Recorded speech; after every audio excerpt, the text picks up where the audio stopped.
ప్రశాంతమైన జీవితం దానికో రహస్యముంది. ఒక చిన్న కథలో దాన్ని చూద్దాం.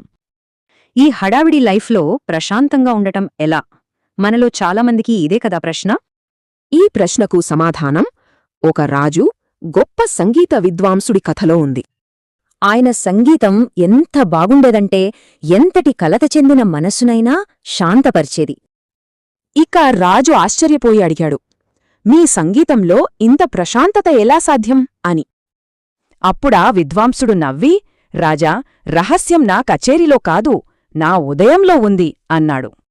ప్రతిరోజూ ఉదయం తన వీణతోనే మొదలవుతుందని చెప్పాడు. ఆ వీణ శృతి సరిగ్గా కుదిరితే చాలు, రోజంతా సంగీతం అద్భుతంగా పండుతుంది. అదే శృతి చేయకుండా వాయిస్తే రోజంతా అపస్వరాలే. మరి దీనికి మన జీవితానికేంటి సంబంధం? మన జీవితం కూడా ఆ వీణ లాంటిదే అనమాట. మన రోజుని కూడా 5 సింపుల్ స్టెప్స్తో ప్రశాంతంగా మార్చుకోవచ్చు.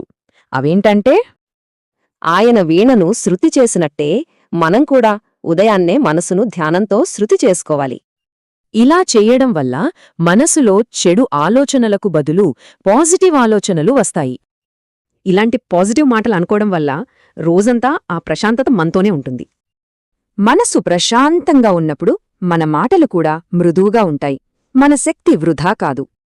దీన్నే కర్మయోగం అంటారు. అంటే పనిమీద పూర్తి ఏకాగ్రత పెట్టడం.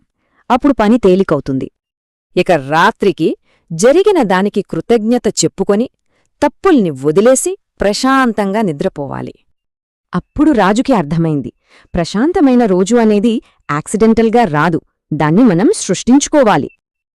అంటే అసలు విషయం ఏంటంటే, మన ఉదయం బాగుంటే రోజంతా బాగుంటుంది. మరి రేపటి ఉదయం మీ మనసుని ఎలా శృతి చేసుకోబోతున్నారు?